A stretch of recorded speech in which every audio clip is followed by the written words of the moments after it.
all these fascist forces in this country are screaming from the rooftops, and they chose the issue of Israel to attack me on, which is the most base uniting position. They took a 90-10 issue and chose to be on the 10% side of this 90-10 issue. Hasan Piker's name has been everywhere lately. Not for winning an election, not for passing legislation, not for doing anything really, except for yapping. And depending on who you ask, he's either one of the most dangerous voices in American politics or one of the most honest. Hasan is among one of the biggest voices on the American left. His Megaphone is a Twitch stream where he spends about 8 hours a day, 7 days a week, breaking down political news to an audience that skews young and male. And if you listen to him long enough, you can see why. He's blunt, if not crass. He toes the line between relatable and aspirational. He's deeply influential, and of course, he's controversial. This is a thug. This is an extremist. This is an advocate for terrorism. Which is why some factions of the Democratic Party have been beefing with him for the last few weeks, pointing to off-color comments he's made over the years. I sat down with Hasan Piker to talk about exactly that. We talked about why Fox News can't stop covering him, the ideological battles inside the Democratic Party, what he really thinks about Israel, and what, if anything, the Democrats could do to earn his vote in 2028. This is my chat with Hasan Piker. Enjoy.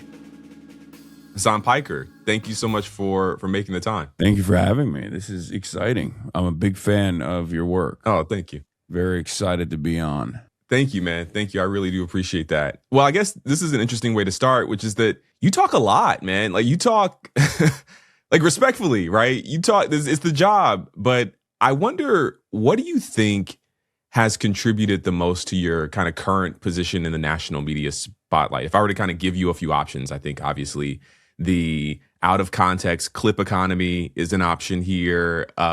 Maybe you talk about Israel and Palestine and progressive things and conservative things. But what would you say has kind of put you at the center of the discourse? I mean, it's hard to figure out exactly what is the highest offense. Because I have an anti-imperialist framework. I'm socialist. These are not exactly ideas that a lot of people are fond of hearing, especially, corporate-backed mainstream institutions. And then my position on Israel, of course, is also very frustrating for a lot of people.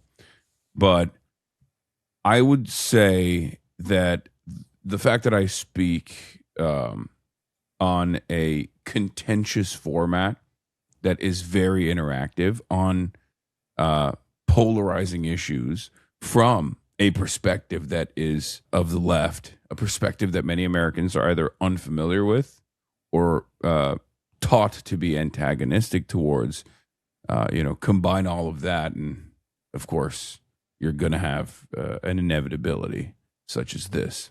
I guess on a personal level, how are you processing like the onslaught of criticism? I mean, we'll get into the politics of it all in a bit, but I'm curious how you're doing personally. This isn't the first one, but this one's been maybe a bit different. Would you agree? Yeah, but it's been different, not in a negative way.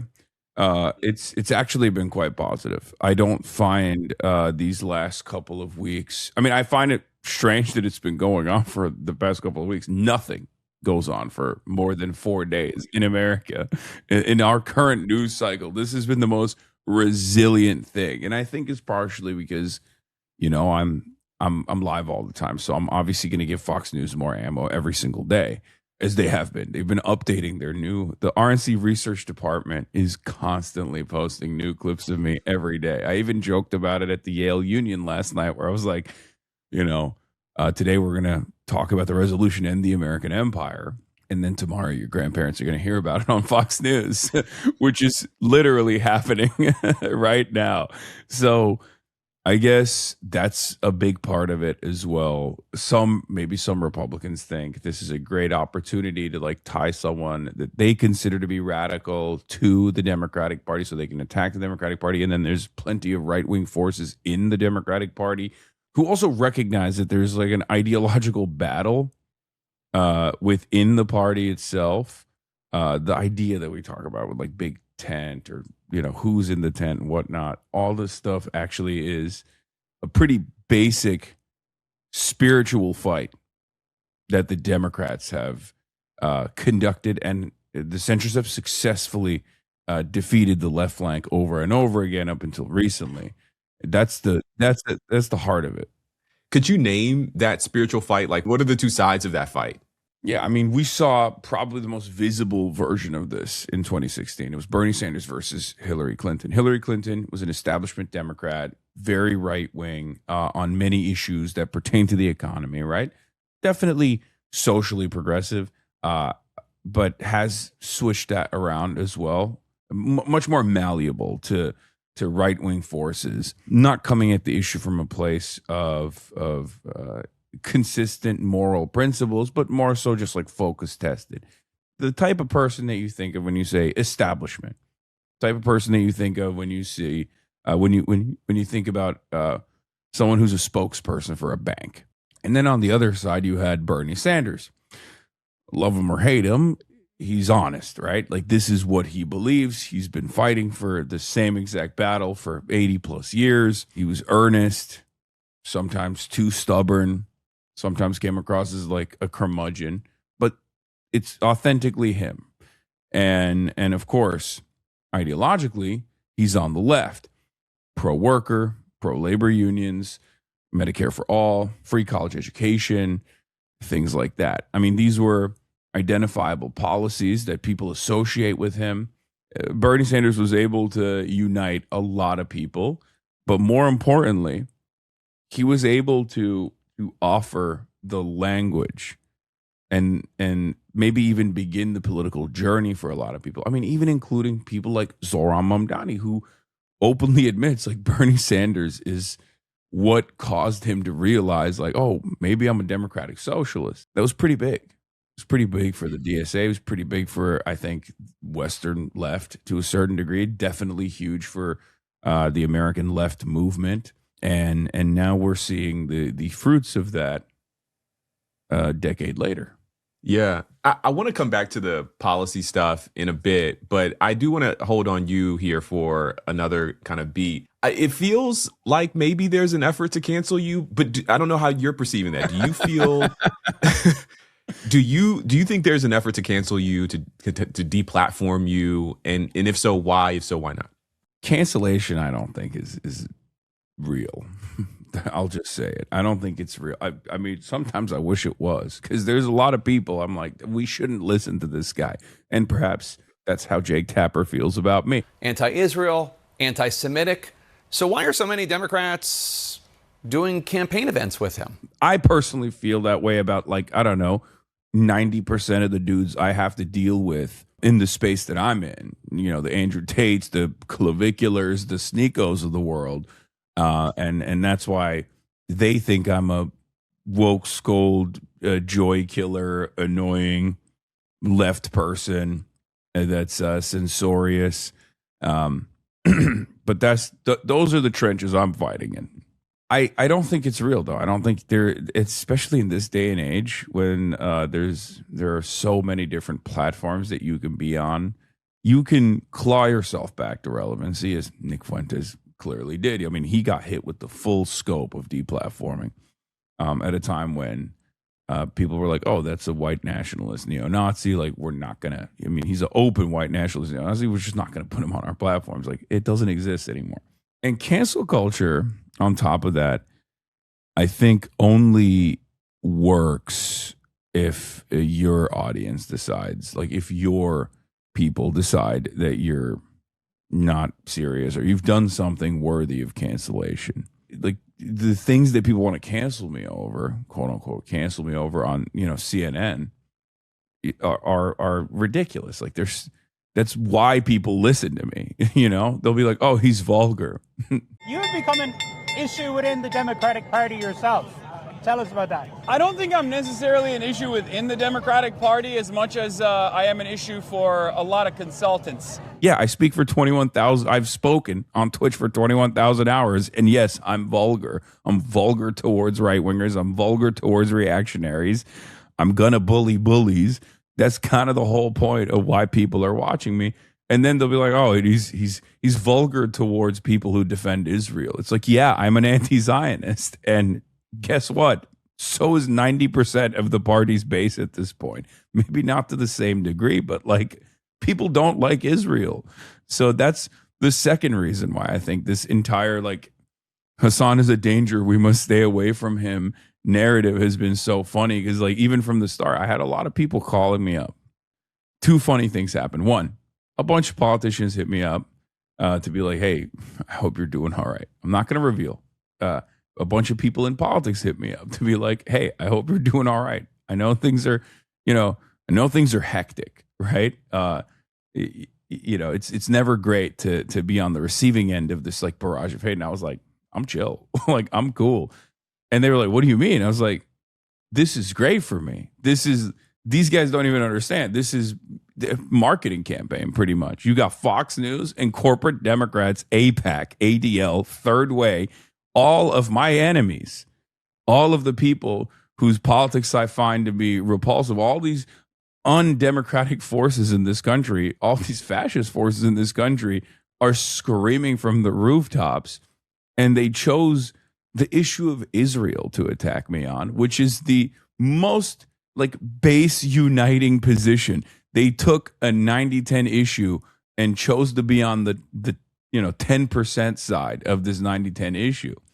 So yeah, they can yell at me every day, but it's going to backfire on them, which it did, which is why they then started trying to shift the narrative to Hasan is dangerous in many other different ways, ideologically dangerous in many other different ways. And also, we should probably stop talking about him. He's just irrelevant. And it was like, well, we're on the fourth week now. Like, why are you still talking about me then? Yeah, I'm irrelevant. Give it up. I find it genuinely interesting that two of the loudest anti-Zionist voices in American media right now are you and Tucker Carlson. It feels like you guys are almost like the most prominent, loudest, most consistent voices against Zionism and against what Israel is doing in the world. And what do you make of the rise of anti-Zionism on the right? I wouldn't even say Tucker Carlson would call himself an anti-Zionist. He'd be like, anti-Zionist? I don't even know what that means. He'd be like, I love Israel. You won't hear me say that, okay? Like, let me tell you, I'm not... Like, from my assessment, a country is not always going to be representative of every single individual in it, but like a country can be representative of an ideology. And I think Israel has evolved into its last stage of fascism at this point. Tucker clearly doesn't feel that way. I think Tucker is a very dangerous propagandist. He has a higher priority for always pushing the platform of what I like to call WASP nationalism. Does anybody really believe, any adult actually think that white racism is the biggest problem in America's inner cities? We saw a version of his room reading and his capabilities of being that dangerous propagandist, like normalizing the Great Replacement theory and numerous other white supremacist talking points on the main stage, when all the way back in 2016, when he was the most popular Fox News broadcaster and the most popular news network in the country, he regularly talked about economic populism. He would talk about workers' rights. Today it's McDonald's employees. Tomorrow it will be millions of truck and taxi drivers with self-driving cars. Eventually it will be lawyers and physicians and so on. Will it ever be newspaper columnists and cable news anchors? We're praying not. And then he would associate that agenda with legacy Americans, his version of making white nationalism more palatable. Instead of saying like white Americans, he would say legacy Americans, because he can't say Native Americans, obviously. So he's doing that with Israel. I think that's my assessment. I can't know what's in his heart, because sometimes he will say things or he will do certain things. Like when he went to the Palestinian Children's Hospital in Qatar, I was like, I think maybe this might have changed him a little bit. Like he might be sincere in his advocacy on that issue sometimes, but I still see him as a dangerous propagandist for a repulsive, very toxic ideology that's ironically not dissimilar to the one demonstrated in Israel through Zionism. It's just there's a different in-group and a different out-group. That's the way I see Tucker's version of events. A lot of people get mad at me. I think he's even more popular than myself, certainly, and maybe even more popular at this stage on the issue of Israel as well. You say that Israel is entering like its final stage of fascism. What do you mean by that? Zionism, from its inception, has been an ideology that is an ethno-religious supremacist ideology. There's an in-group, there's an out-group dynamic. It's identical to other historic fascist movements. And at its inception, there was the Nakba, a lot of violence that took place leading up to the Nakba, and certainly during the Nakba in 47 and 48, where 750,000 indigenous Palestinians were expelled from their homes, ethnic cleansing, and they were never allowed to return back to their houses, right? That was an unbelievably violent event. And there have been times where Israel has spiritually continued that process, but Israel has maintained an apartheid for 80 years at this point, since the inception of Israel.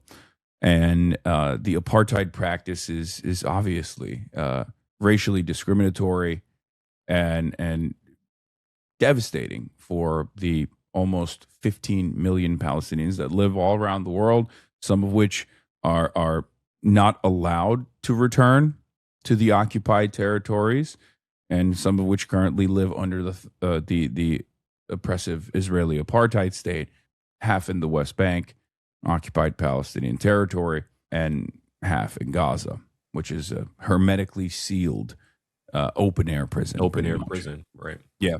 So that practice has been going on, whether Americans pay attention to it or not. And it's one that, Desmond Tutu, Nelson Mandela, many other figures have correctly pointed out as apartheid. These are people who have fought against apartheid and in Africa, right? This is a good place for me to then kind of actually double back, because I want to ask you about, like, why do you think Democrats have such a hard time accepting you, a person like you, into their ranks? I look at Graham Plattner, who, similar to you, has said some disagreeable, if not like outright awful, terrible, bad things in this past, or Jeff Duncan, who championed like legitimately awful policy in Georgia.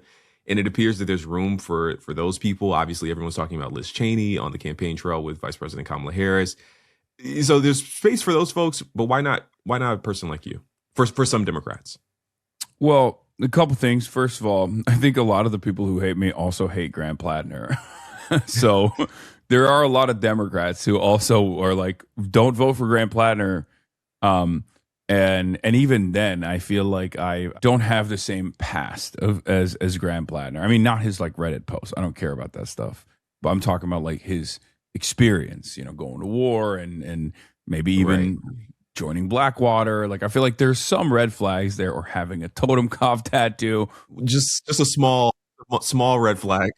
There's stuff that I have also personally been like, that's an insane thing. I can't believe nobody stopped that or called you out for having a Nazi tattoo on your chest. But like, I actually do find Graham Plattner to be one of the most interesting candidates. And he is, again, another Bernie-crat. And I obviously have some sympathies for that. And I think that is, he is the perfect guy to prove something that we've been saying for many, many years, which is that you can actually take out a red state Republican senator or, purple state with left populism. And he's the proof, which is, I think, the real reason why a lot of people get mad at Graham Plattner. Because if Graham Plattner had that background as a machine gunner, had the totem cough tattoo on his chest, but then was talking about sensible policy around healthcare.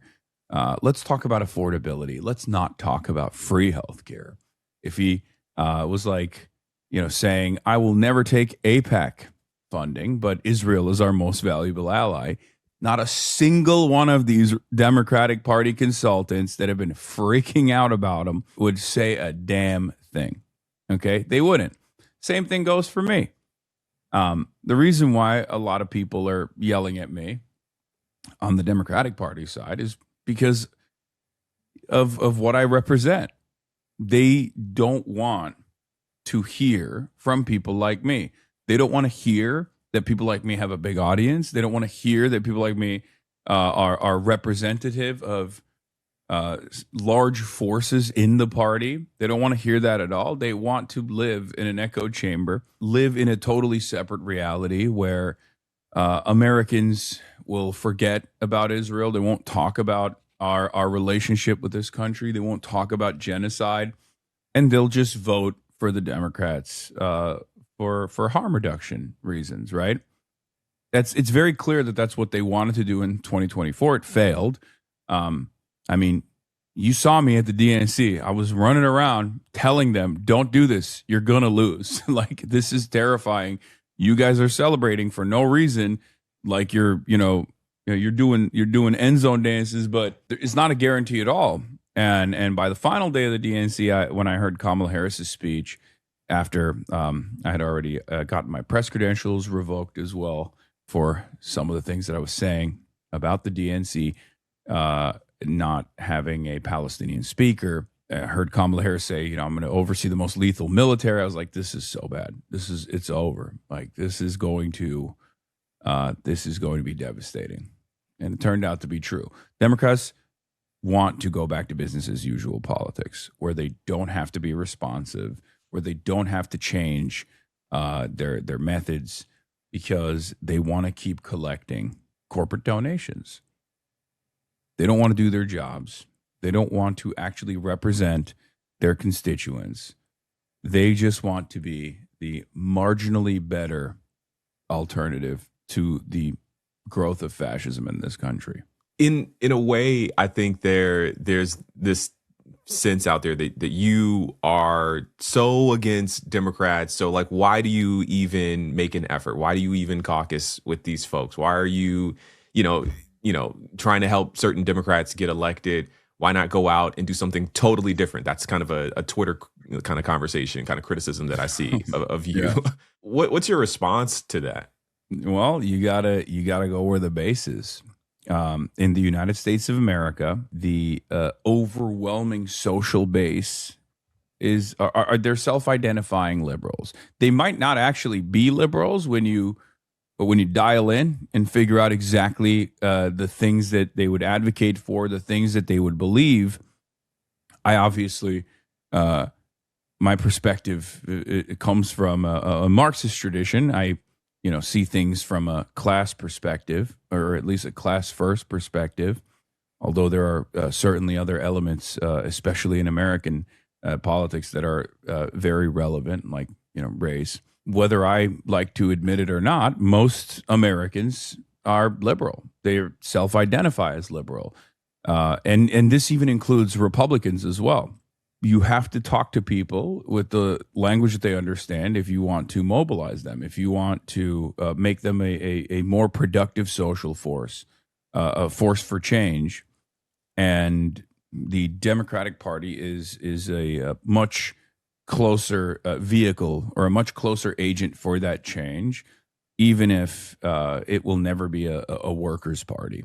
It reminds me of something that Angela Davis said during the 2024 election, which was that, electing Kamala Harris would allow for more radical kind of organizing in the future, is kind of the argument that she made for voting for Kamala Harris.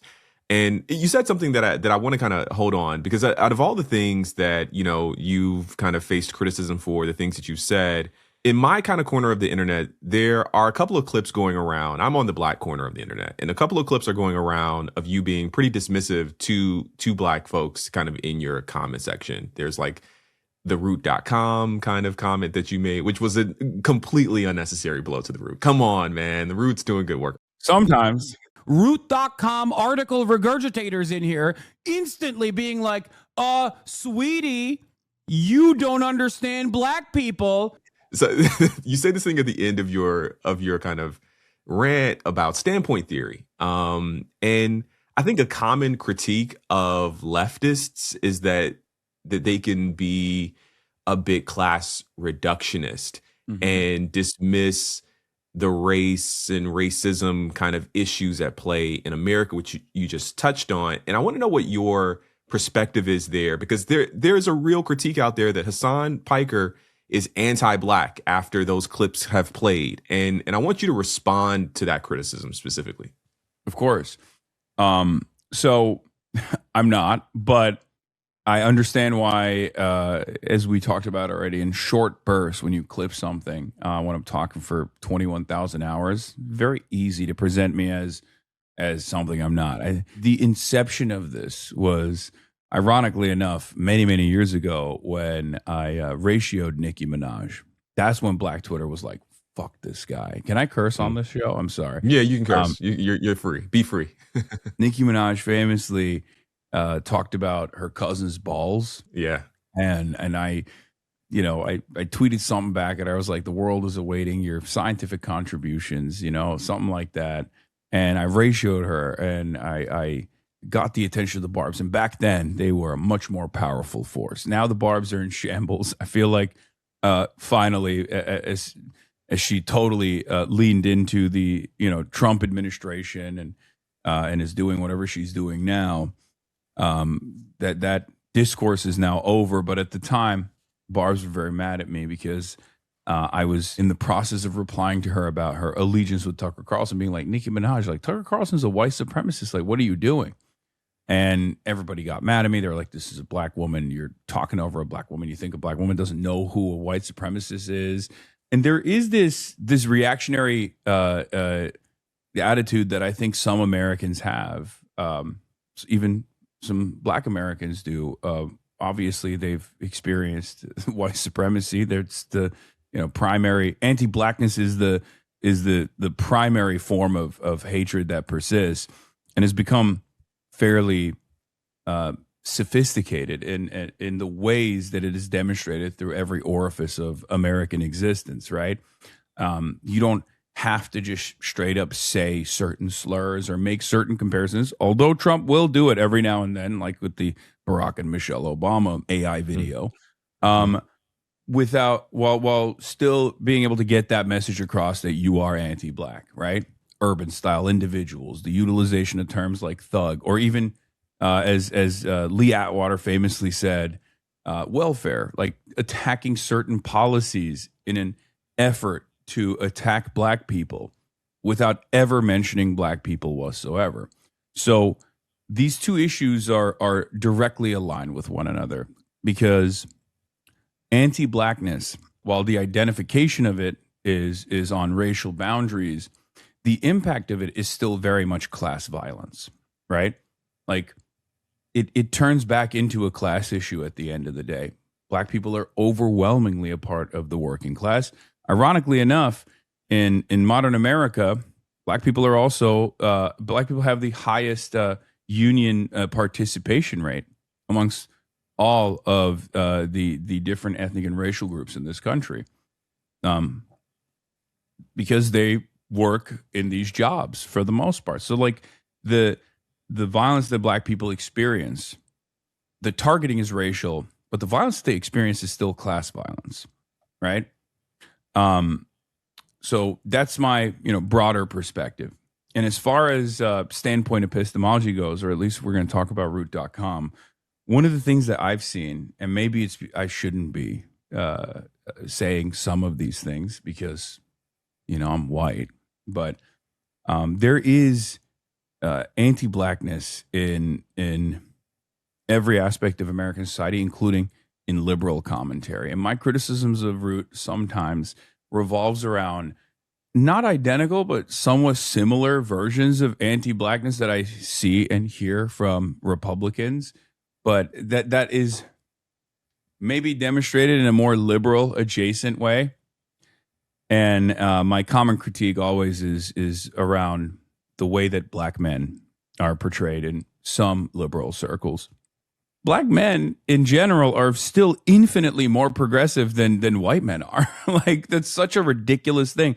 And we see versions of this. We saw versions of this with even like Barack Obama coming out and saying, if you don't want to vote for Kamala Harris, black men, like, you might just be a little misogynistic. Like, what are you doing? And I thought that was also a ridiculous thing to say. Now, of course, I'm white. Barack Obama is black. And not only is he black, he was the president, right? So he's a profoundly important figure. So when I say something like that, I think people hear that and go, you're way too confident, white boy, right? You shouldn't be, you shouldn't be saying things like that. So there have been instances like that where, my advocacy or the things that I talk about will rub people the wrong way. I understand that. I think people who watch your stream, they'll see folks like Olay or FD Signifier and others on your stream and kind of can see that there's something more nuanced happening here. I'll say as well, I'm not here to defend the root.com. I think they're in Black ownership for the first time in a while. Shout out to Ashley Allison. I want to do something fun because we're kind of coming to a close here. And so I want to play a little bit of a game with you, Hasan. If you're game, I'll tell you the game. I'm going to give you, it's a bit of a rapid fire, 2028 candidates, okay? All right, let's do it. I'm going to give you a name and you'll say yes or no. Like we'll go down the list, all right? Yeah. All right, here we go. First name, Rahm Emanuel. No, but also it sucks because he said he would come on the show. He was like defending me. And not that I want him to come on the show, but no, definitely no. Gavin Newsom. No. JD Vance. No, absolutely no. So wait, is this who I'm voting for in 2028? Like, what's this? Is would you vote for it? Okay, let me tell you, based on what you know about them today, would you vote for these people in 2028? Oh my God. JD Vance. No, I will never vote for a Republican ever. Gretchen Whitmer. Maybe. Now we're getting into more comfortable waters. She's too anti-Medicare for all. I think she's like she's linked to the private healthcare industry, but better than others. Definitely more responsive as a governor. But I'm 50-50. All right. AOC. Yes. Tucker Carlson. No. Cory Booker. No. Absolutely not. John Ossoff. Again, interesting candidate, maybe. Kamala Harris. Oh, God. No. Pete Buttigieg. No. I mean, I guess while we're here, actually, we're talking about candidates. You live in California. Who are you thinking about for the governor there? I mean, we have a few folks. It's been a bit of an upheaval lately. I mean, we could play the same game. I could give you a couple of names. You can tell me yes, no, and maybe give a little bit of an explanation. So let's start. Katie Porter. No. Katie Porter was a very interesting candidate. Obviously, like she was able to take over a purple district and was making a name for herself. She had the whiteboard. She would cook all of these like executives. And then even before we found out about like her anger issues, the thing that I care about the most on top of that, because that tells me what your character is. But what I also care about on top of that is like what your attitude is about like what forces you're going to represent, who you're going to back. And her rapid change from being someone who was like somewhat pro-worker, pro responsive politics, potentially a Bernie-crat, right? Has shifted. She became anti-worker, and I find that to be a very dangerous type of politics. So definitely no on Katie Porter. What about the people's billionaire, Tom Steyer? So I talked to Tom Steyer. I interviewed him, and I can't believe I'm saying this, but I think he's the most interesting candidate with viability right now in this race. Even before Swalwell's, sexual assault allegations came up, and he had to quit the race and also resign from office. Those were like the top three candidates, right? You had Swalwell, you had Porter, and you had Steyer on like the Democrat camp, and then you have Bianco and Hilton, right? The two Republicans. And I was genuinely terrified. I was talking to some other folks that also live in California. We were trying to figure out like, what are we going to do here, right? This is such a ridiculous situation that we're in, where we can have, because California has the top two primary systems, jungle primary. So we could have a potential general race where the top two candidates were both going to be Republican. Now, obviously, Trump fixed that for us, so shouts out to him. He, endorsed one over the other, and then that causes a lot of the Republicans to lean into one. And then also the Swalwell stuff came out. But yeah, I think Steyer, I can't believe I'm saying this, is probably a little bit more responsive than the rest of the candidates are. And I mean, there's another guy in California that I'm backing as well. His name is Shoykat Chakrabarty, and he's a centimillionaire, right? He's been in this game for a very long time. He's a co-founder of the Justice Democrats, AOC's first chief of staff, right? So he has really, really solid politics. They have a think tank. They write like incredible policy papers. But what I have realized, or at least maybe this is cope, is that all of those guys that we're voting for on the Democratic Party side, the establishment Democrats, they represent the interests of billionaires and millionaires regardless, even if they themselves are not billionaires or millionaires. So in the case of Tom Steyer, if he's advocating for, single-payer healthcare in the state of California, that's a very appealing policy for someone like myself.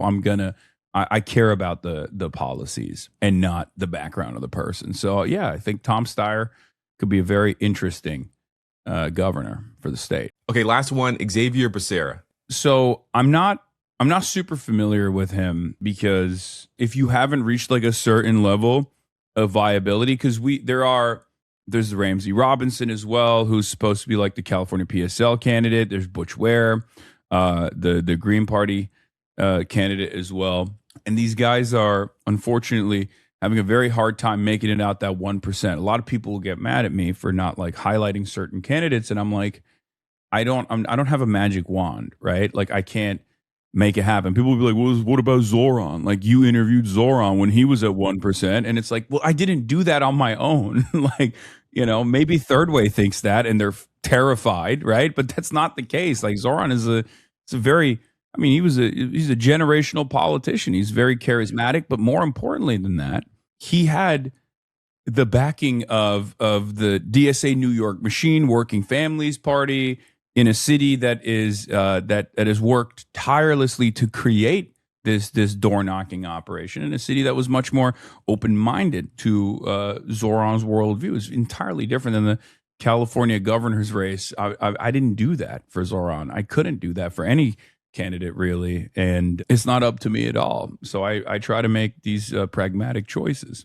So it's a long way of answering your question that I don't know enough about Xavier. Okay, last one. You've been consistently critical of Democrats. What will it take for Democrats to win over Hasan Piker? Oof, so much.